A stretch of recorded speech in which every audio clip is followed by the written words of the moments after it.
Olwaleero 5 Ogwokutaano 2021 oluyimba lwengenda okuyimba waliwo eyalusabye oluyimba baluyita Ayi Mwoyo Mutuukirivu yalusabye yeetaaga mwoyo mutuukirivu mu bulamu bwe ate ajje gy'ali tagenda bulungi mwoyo mutuukirivu waali butereevu mukimanyi buli kimu kiba kirina okugenda bulungi so kati tugenda okukoola mwoyo mutuukirivu era nga bwe mubuulira bulijjo nti ennyimba ezisinga mbasize kakasa bulungi nawe noosibye kakasa bulungi naye ngenda gezaako kyensobola.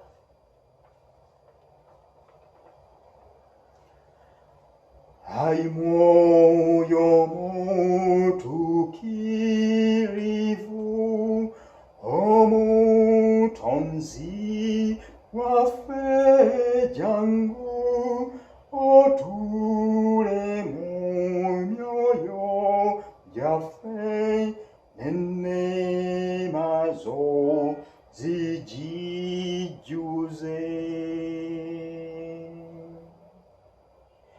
Ayi gwe omuwolereza ekitone kya Katonda omuliro n'okwagala beera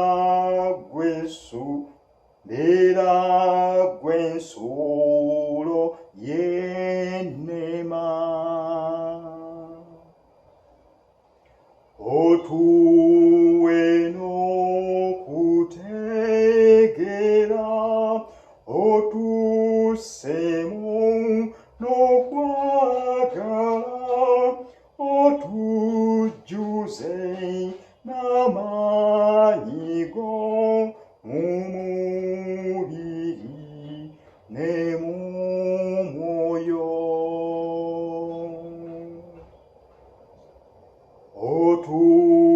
Otugobeko Sitaani otuwe emirembe ku nsi otukulembere ffenna otuwonye ennaku zonna.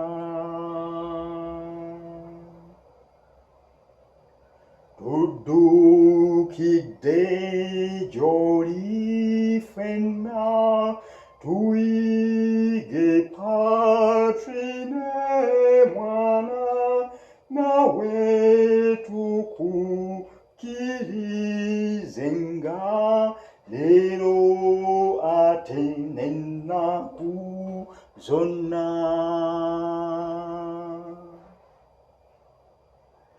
Leero tusseemu ekitiibwa Katonda Patri ne Mwana tubatendereze wamu ne Mwoyo Mutuukirivu.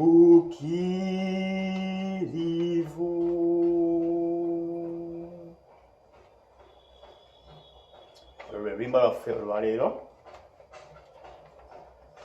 nga nnyongera okubategeeza nti tuli mu mwezi gwa Mama Maria, Mother Mary, omwezi ogwa Sapule. Tulina okusoma Sapule buli lunaku tetwerabira. Bw'obanga obadde weerabidde nkujjukizza tusome Sapule.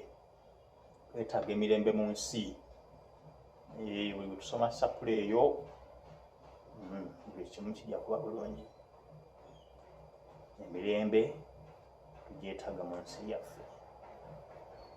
Endwadde zinnamutta tusabe Katonda tusabire ddala ddala endwadde zinnamutta zireme kukomawo mu nsi yaffe. Tusubirenga nga mboozi ate eziba tezikomyewo mu nsi yaffe tusabire n'ensi eziganyizibwa endwadde ezo Katonda basaasire lwaffe naffe n'abantu mu nsi tuli muntu omu ne Katonda waffe baagala nnyo mwenna akuume Mukama Katonda